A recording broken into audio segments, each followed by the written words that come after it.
क्या आपने कभी सोचा है कि क्या इंसान वास्तव में परमेश्वर को देख सकता है? बाइबल में किन लोगों ने दावा किया कि उन्होंने परमेश्वर की झलक को देखा है? जब किसी ने परमेश्वर को देखा तो उसके जीवन में क्या बदलाव आया? क्या आज के समय में भी हम परमेश्वर की महिमा को अनुभव कर सकते हैं? दोस्तों, वीडियो को शुरू करने से पहले जल्दी से चैनल को सब्सक्राइब कर लीजिए ताकि हर नया बाइबल संदेश, नई वीडियो सबसे पहले आप तक पहुंचे। अगर आप चाहते हैं कि और लोग भी परमेश्वर के वचन से आशीष पाएं तो इस वीडियो को अभी लाइक और शेयर कर दीजिए। अगर आप कमेंट में आमीन लिखते हैं तो हमें और लोगों को भी परमेश्वर का वचन सुनाने में, पहुंचाने में हिम्मत मिलेगी। तो आइए आज का वीडियो शुरू करते हैं और जानते हैं कि बाइबल में किन लोगों ने परमेश्वर की झलक देखने का दावा किया है। दोस्तों, बाइबल हमें सिखाती है कि परमेश्वर आत्मा है और उसे उसकी पूरी महिमा में कोई मनुष्य आमने सामने नहीं देख सकता।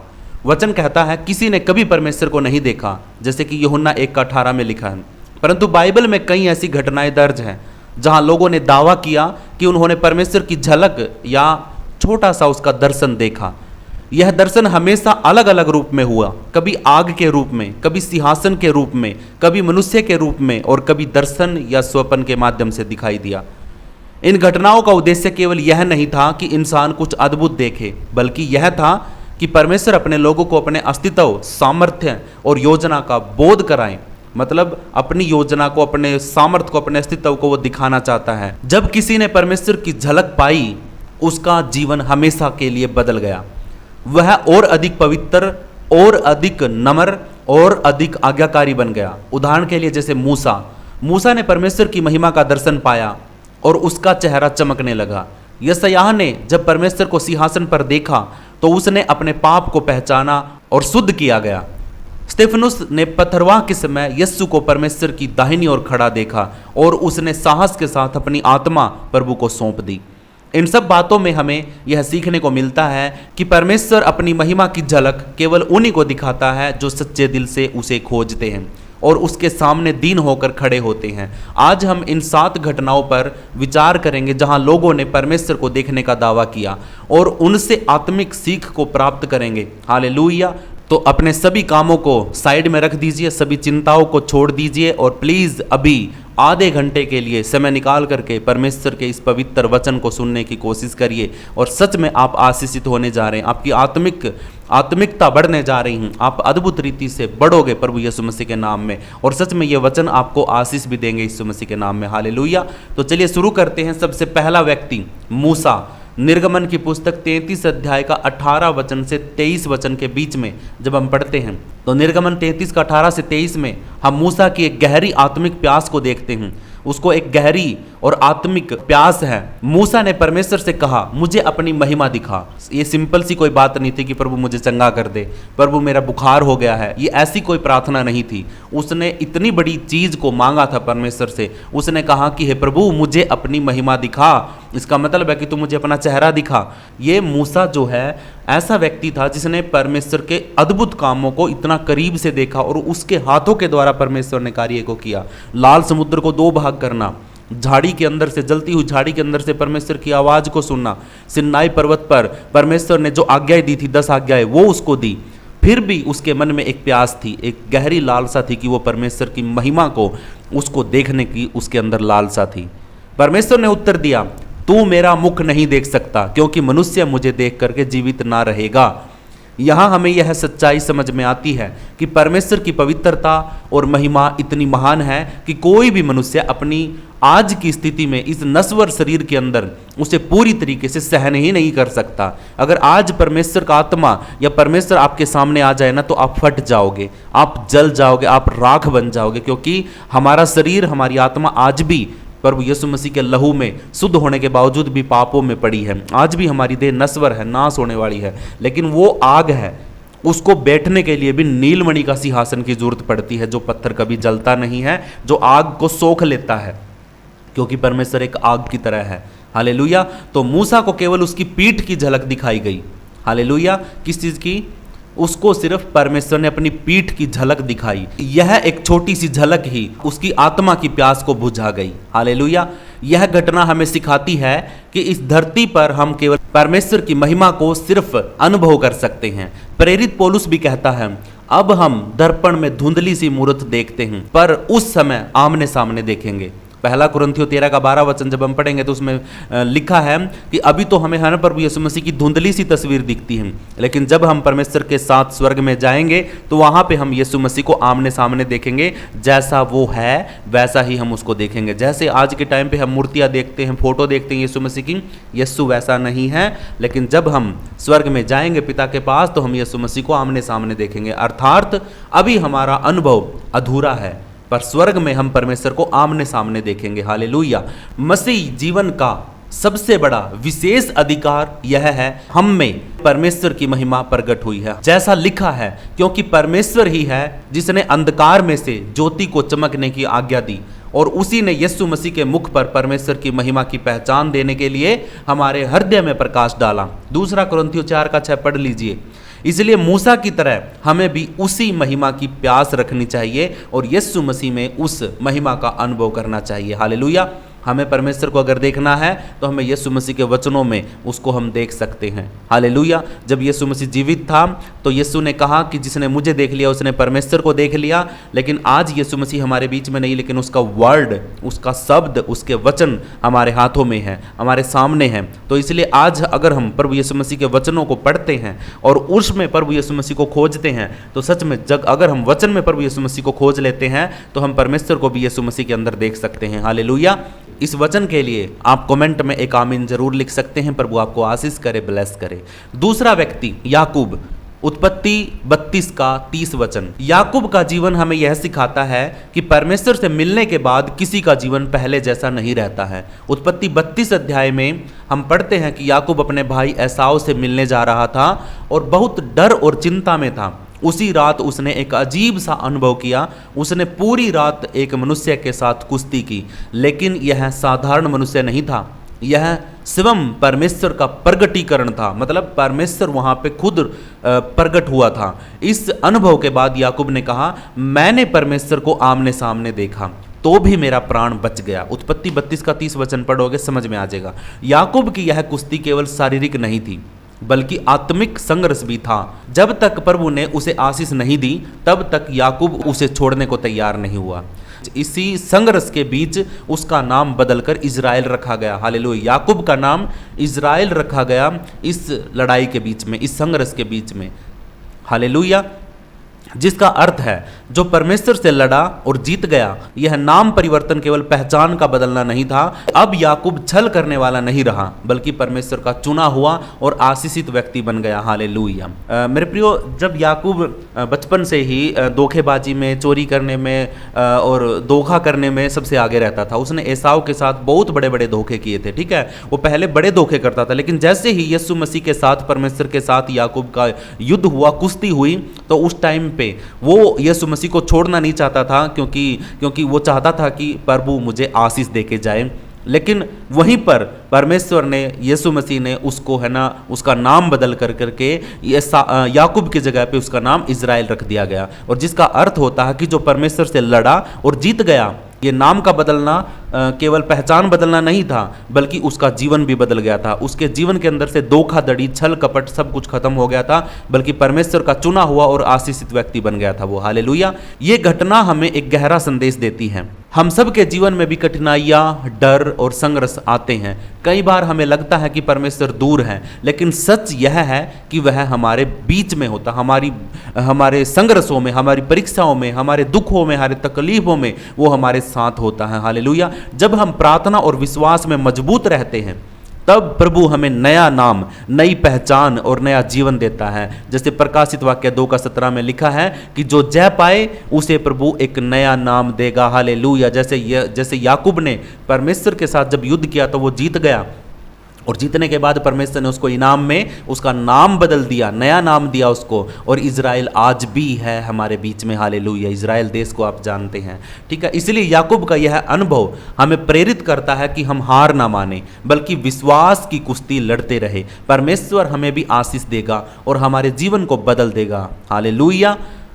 प्रभु आपको आशीष करे इस वचन के लिए, और प्लीज़ कमेंट में एक आमीन जरूर लिखे। प्रभु आपको आशीष करे, ब्लेस करें।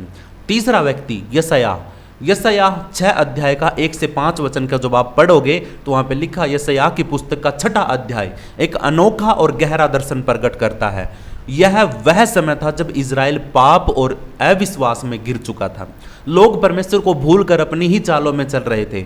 उसी समय परमेश्वर ने अपने दास यशायाह को अपनी महिमा और पवित्रता का दर्शन दिया। यशायाह लिखता है कि उसने प्रभु को एक ऊंचे और उठे हुए सिंहासन पर बैठे हुए देखा। यह दृश्य केवल एक साधारण दर्शन नहीं था, बल्कि परमेश्वर के पवित्र और महिमामय स्वरूप का प्रकटीकरण था। सिंहासन पर बैठे प्रभु के चारों ओर सर्राफ नाम के स्वर्गदूत थे, जो लगातार पुकार रहे थे, पवित्र पवित्र पवित्र है सेनाओं का यहोवा। इस महिमा के सामने सारी पृथ्वी कांप रही थी और मंदिर धुएं से भर गया। ये दर्शन यशायाह ने देखा जब परमेश्वर सिंहासन पे बैठे थे और सिंहासन उठा हुआ था। हालेलुया। और उसके चारों तरफ सर्राफ नाम के स्वर्गदूत लगातार उसको पुकार रहे थे, उसको बोल रहे थे कि पवित्र पवित्र पवित्र सेनाओं का यहोवा। हालेलुया। इस दर्शन ने यशायाह को भीतर तक हिला दिया। जब उसने परमेश्वर की पवित्रता को देखा तो तुरंत अपने पाप और अशुद्धि का, अपने पापों का एहसास किया और उसने कहा, हाय मैं तो नाश हुआ, क्योंकि मैं अशुद्ध होठों वाला मनुष्य हूँ और अशुद्ध होठों वाली प्रजा के बीच में रहता हूँ। यही परमेश्वर की पवित्रता का असर है कि वह मनुष्य की वास्तविक दशा को प्रकट कर देता हूँ। मेरे प्रियो, जब परमेश्वर आपको दर्शन देता है, जब परमेश्वर का आत्मा आपके बीच में आता है, काम करता है, तो वो आपको आपकी गलतियों का एहसास कराता है। आप सच्चा और अच्छा दोस्त वही होता है जो आपकी गलतियों को आपके मुंह पे दिखा दे कि भाई तू ये गलत कर रहा है। सच में परमेश्वर का आत्मा भी हमें अपराध का बोध करा देता, पाप का बोध करा देता। वो हमें दिखाता है कि जितेंद्र तू इस पाप में है, गलत है, निकल जा। तभी परमेश्वर हमें बदलने की हिम्मत और ताकत भी देता है और हम अपने पापों को मान करके सच में आज़ाद हो जाते हैं यीशु मसीह के नाम में। हालेलुया। लेकिन यहीं पर परमेश्वर की दया और शुद्ध करने वाली शक्ति भी प्रकट हुई।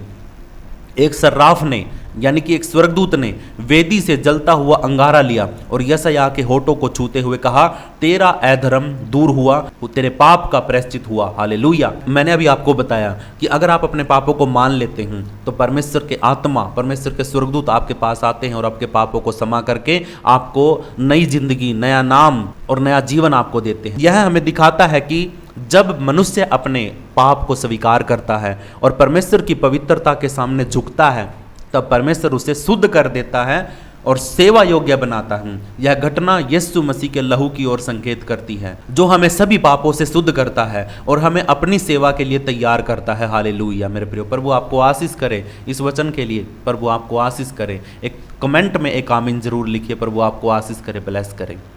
चौथा व्यक्ति यहिजकेल 1 अध्याय का 26 से 28 वचन जब आप पढ़ोगे तो उसमें लिखा है, यहिजकेल 1 का 26 से 28 का दर्शन बाइबल में एक अत्यंत अद्भुत और गहरा दृश्य है। यहिजकेल को परमेश्वर ने बाबुल के बंदवाई के समय बुलाया था, जब इज़राइल निराशा और अंधकार में जी रहा था। लोगों को लगता था कि शायद परमेश्वर ने उन्हें छोड़ दिया है। ऐसे कठिन समय में यहिजकेल को स्वर्ग का दर्शन मिला। उसने देखा कि करूबों और आकाश मंडल के ऊपर एक सिंहासन रखा है जो नीलमणि के समान चमक रहा था। उस पर एक मनुष्य के समान रूप वाला बैठा था। चारों ओर इंद्रधनुष और ज्योति के समान महिमा थी। हालेलुया। मेरे प्रियो, कितना अद्भुत दृश्य होगा जब यहिजकेल ने परमेश्वर के सिंहासन को देखा। हालेलुया। उसने उसकी एक झलक को देखा, स्वर्ग के अंदर से उसको एक दर्शन मिला। उसने देखा कि करूब होते हैं स्वर्गदूत, करूबों और आकाश मंडल के ऊपर एक सिंहासन रखा है। वो सिंहासन नीलमणि के पत्थरों के समान चमक रहा था। उस पर एक मनुष्य के समान रूप वाला, मतलब यीशु मसीह वहां पर बैठा था।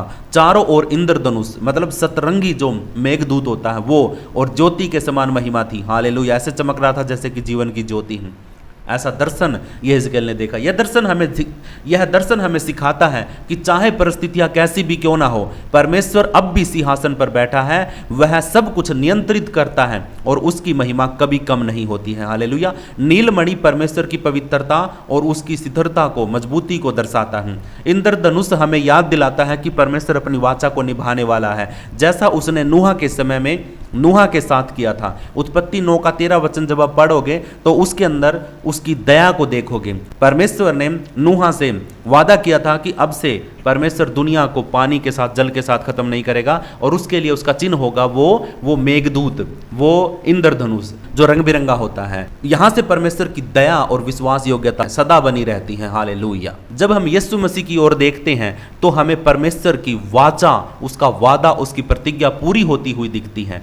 यीशु मसीह में हमें दया और सच्चाई मिल जाती है, उसका लहू हमें पवित्र करता है और उसका वचन हमें संभालता है। यह दर्शन हमें भरोसा दिलाता है कि परमेश्वर हमारी कठिनाई, दुख और बंधनों के बीच में भी अपनी महिमा प्रकट करता है। हमें डरने की जरूरत नहीं, क्योंकि हमारा परमेश्वर राजा है और उसका राज्य कभी डगमगाता नहीं है। हालेलुया। मेरे प्रिय, प्रभु आपको आशीष करे। इस वचन के लिए कमेंट में एक आमीन जरूर लिखे। प्रभु आपको ब्लेस करे। हालेलुया। पांचवा व्यक्ति दानियल की पुस्तक 7 अध्याय उसका 9 और 10 वचन को जब आप पढ़ोगे तो वहां पे लिखा, बाइबल हमें कई जगहों पर परमेश्वर की महिमा और उसके सिंहासन का दर्शन कराती है। इसमें से सबसे गहरा और अद्भुत दर्शन भविष्यवक्ता दानियल को मिला। दानियल ने 7 अध्याय के 9 और 10 वचन में लिखा है कि उसने पुराना दिन का एक सेंटेंस है, याद रखना इसको, पुराना दिन का मतलब अंग्रेजी में एनिसेंट ऑफ डेज देखा। पुराना दिन का मतलब क्या है? जो परमेश्वर अनंत काल से है, सनातनी परमेश्वर है, उसकी पवित्रता शुरू से ही है, उसके न्याय करने का स्वभाव शुरू से ही है, वो सब कुछ इस दिन, इस समय में यह दानियल भविष्यवक्ता देख रहा। हालेलुया। उसके ऊपर यह चीज, ये रूप परमेश्वर का प्रकट हुआ। दानियल ने उस सिंहासन को देखा जो आग की लपटों से जल रहा था और उसके पहिए धधकती आग के समान थे। हजारों लाखों स्वर्गदूत उसकी सेवा में लगे हुए थे और न्याय की पुस्तकें खोली गई थी। हालेलुया। यह दर्शन हमें दिखाता है कि परमेश्वर केवल प्रेम करने वाला नहीं, बल्कि वह एक धर्मी और न्यायी राजा भी है। वह हर एक काम का हिसाब लेता है और कोई बात उसकी आंखों से छिपी नहीं रहती है। आग का सिंहासन इस बात का चिन्ह है कि उसका न्याय पवित्र और निर्मल है। वह अन्याय को सहन नहीं कर सकता। हालेलुया। ये वीडियो बहुत ही जरूरी है, क्योंकि नया नियम कहता है कि यीशु मसीह एक दिन जीवित और मरे हुओं का न्याय करने के लिए लौटेगा। प्रेरितों के काम 17 का 31 में लिखा है। इसका मतलब है कि हमें अपने जीवन को पवित्र और तैयार रखना चाहिए। जो लोग यीशु मसीह पर विश्वास रखते हैं उनके लिए यह न्याय भय का कारण नहीं, बल्कि आशा का कारण है, क्योंकि मसीह ने हमारे पापों का दाम अपने लहू से चुका दिया है। हालेलुया। इसलिए दानियल का दर्शन हमें याद दिलाता है कि परमेश्वर अनंत और पवित्र है, उसका सिंहासन अटल है और उसका न्याय सच्चा है, और यह भी कि अंत में सबको उसी के सामने खड़ा होना पड़ेगा। हालेलुया। मेरे प्रियो, इस वचन के लिए प्रभु आपको आशीष करे, ब्लेस करे। कमेंट में एक आमीन जरूर लिखिए। प्रभु आपको ब्लेस करे। हालेलुया। छठा व्यक्ति यूहन्ना, प्रकाशित वाक्य 4 का 5 वचन में, प्रेरित यूहन्ना को जब पतमोस टापू पर भेज दिया गया था, वहां पे रखा गया था, तब परमेश्वर ने उसे अद्भुत स्वर्गीय दर्शन दिखाए। प्रकाशित वाक्य के 4 और 5वें अध्याय में यूहन्ना को स्वर्ग का सिंहासन और परमेश्वर की महिमा का दृश्य देखने को मिलता है। यह दर्शन हमें यह सिखाता है कि स्वर्ग केवल कल्पना की जगह नहीं है। मेरे प्रियो, स्वर्ग केवल कल्पना का स्थान नहीं है, बल्कि वहां परमेश्वर का जीवित और महिमा में शासन है, सिंहासन है। हालेलुया। यूहन्ना ने देखा कि स्वर्ग में एक सिंहासन रखा हुआ है और उस पर परमेश्वर बैठा है। उसके चारों ओर स्वर्गदूत प्राणी और प्राचीन उपासना कर रहे हैं। सब एक ही स्वर में यह कहते हैं कि परमेश्वर पवित्र है, सर्वशक्तिमान है और सारी सृष्टि उसी की महिमा के लिए बनी है। यह हमें याद दिलाता है कि हमारे जीवन का सबसे बड़ा उद्देश्य भी परमेश्वर की महिमा करना है। हालेलुया। फिर यूहन्ना ने देखा कि परमेश्वर के हाथ में एक पुस्तक है जिस पर 7 मुहरें लगी हैं। यह पुस्तक परमेश्वर की योजना और शासन और संसार का भविष्य अपने भीतर समेटे हुए थी। हालेलुया। लेकिन समस्या यह थी कि उसे खोलने के लिए कोई योग्य नहीं पाया गया। यूहन्ना रोने लगा, क्योंकि यदि वह पुस्तक ना खुलती तो परमेश्वर की योजना अधूरी रहती। तभी एक स्वर्गदूत ने कहा, मत रो, यहूदा के गोत्र का सिंह, दाऊद की जड़ विजयी हुआ है। हालेलुया। और जब यूहन्ना ने देखा तो उसे सिंह के बदले एक मेमना दिखाई दिया जो मानो बलि हुआ हो। वही यीशु मसीह था, वही योग्य था कि पुस्तक खोले और संसार के लिए परमेश्वर की योजना पूरी करे। हालेलुया। इस दर्शन का संदेश यह है कि परमेश्वर का शासन पूर्ण है और केवल यीशु ही उद्धार और भविष्य की कुंजी है, भविष्य की चाबी है।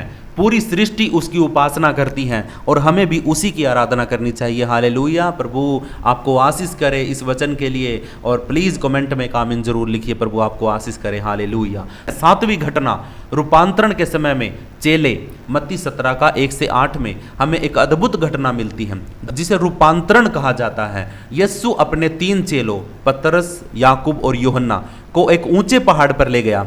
वहां उनके सामने यीशु का रूप बदल गया।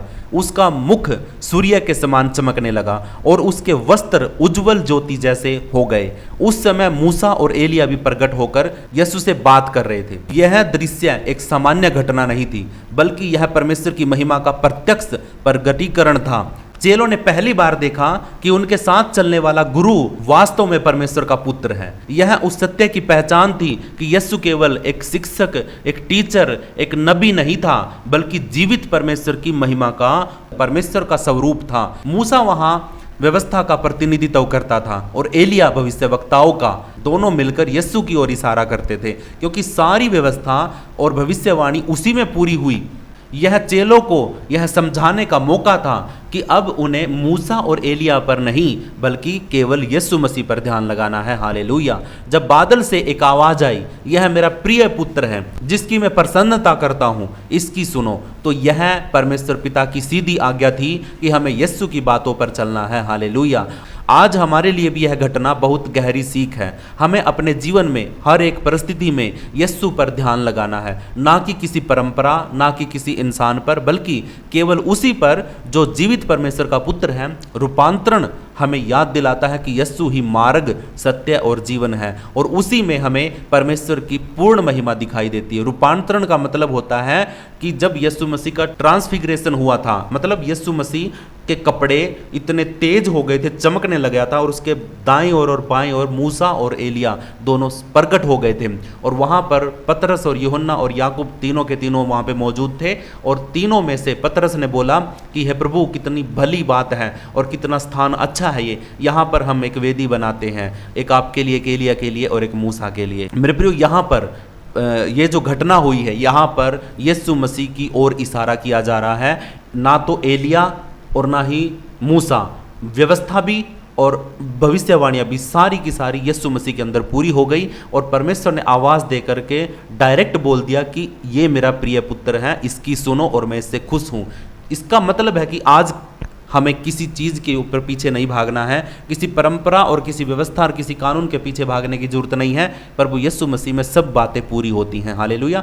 प्रभु आपको आशीष करे, ब्लेस करे। इस वचन के लिए भी आप एक कमेंट में आमीन लिख सकते हैं। प्रभु का बहुत बहुत धन्यवाद। हालेलुया।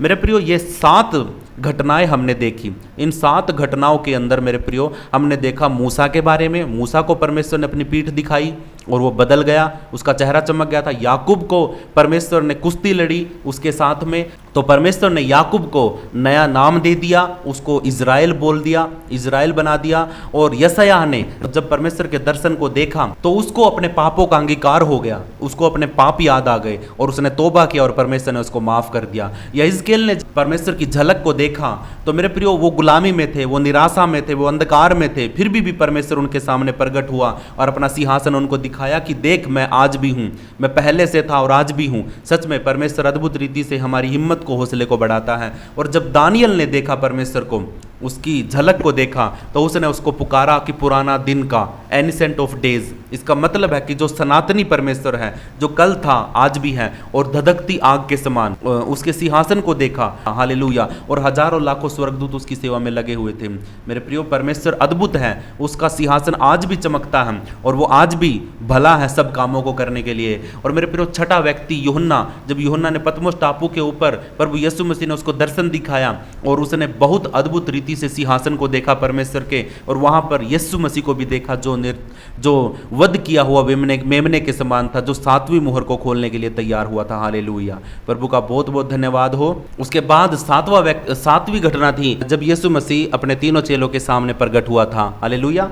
तो प्रभु का बहुत बहुत धन्यवाद हो मेरे प्रिय। आज आप जान चुके हैं परमेश्वर एक आत्मा है और उसको आज तक किसी ने कभी नहीं देखा, क्योंकि अगर उसको किसी ने देख लिया तो वो फट जाएगा, वो भस्म हो जाएगा, उसकी राख बन जाएगी। लेकिन जो व्यक्ति पवित्र है, अपनी पूरी ताकत लगा करके जो व्यक्ति पवित्र बन जाता है, तो वो भी सिर्फ परमेश्वर के को अनुभव कर सकता है, सिर्फ वो परमेश्वर की पीठ ही देख सकता है, सिर्फ वो परमेश्वर को अपने साथ महसूस कर सकता है, उसके चेहरे को कभी नहीं देख सकता। इसीलिए प्रभु का बहुत बहुत धन्यवाद कि इतने सारे लोगों में परमेश्वर ने अपने आप को प्रकट किया, अपने सिंहासन को दिखाया, एक झलक को दिखाया, और वो सच में आपसे भी, आपको भी दिखाएगा उस सिंहासन को जिसके चारों तरफ स्वर्गदूत हैं, आग की तरह चमकता हुआ, धधकता हुआ, नीलमणि के पत्थरों पर बैठा हुआ, करूबों और सराफा नाम के स्वर्गदूतों से भरा हुआ ऐसा परमेश्वर का सिंहासन हम देखेंगे दर्शनों में। और सच में परमेश्वर के पास जब हम जाएंगे तो सच में हम उसको, यीशु मसीह को, जैसा वो था, जैसा वो है, वैसा ही हम उसको देखेंगे। हालेलुया।